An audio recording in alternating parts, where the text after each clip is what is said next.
Kofi, Mariama, Jal, Sarah, Kwame, Toussaint. Different handwriting, different languages.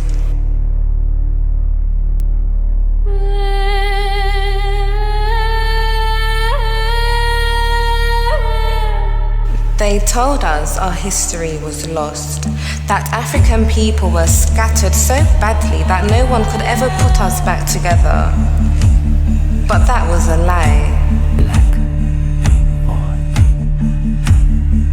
Our history was never destroyed. It was documented, priced, insured, filed, and stored inside the systems that profited from us.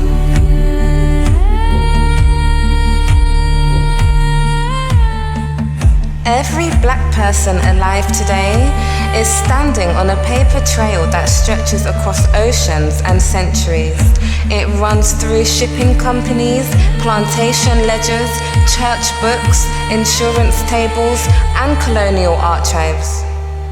Not because they cared about us, but because they owned us.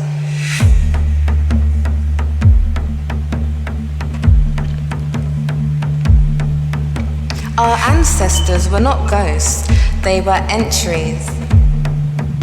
Names written in ink, ages estimated, bodies measured, lives converted into numbers. The world was taught that slavery erased African identity, but erased things do not leave this much paperwork behind.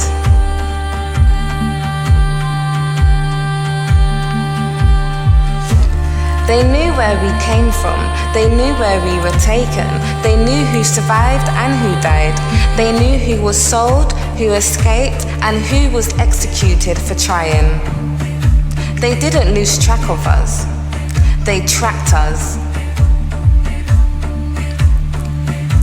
Before passports, before national ID numbers, before digital surveillance, the first global human trafficking system in history was built on black bodies. Every ship had a manifest, every plantation had a ledger, every church had a baptism book, every empire had a registry. And when our names changed, from African to European, from birth name to slave name, from one owner to another, the records followed us. We didn't disappear. We were refiled.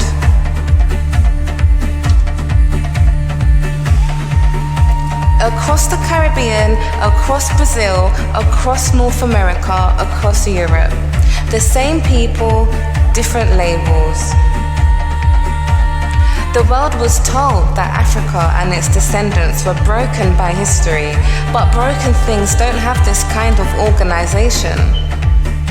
What you are looking at is not chaos, it is control. African kings wrote letters begging for their people to be returned. Enslaved Africans filed petitions for freedom. Caribbean rebels issued demands. Black scholars warned of economic and cultural destruction. Those messages were received, stamped, read, and then ignored.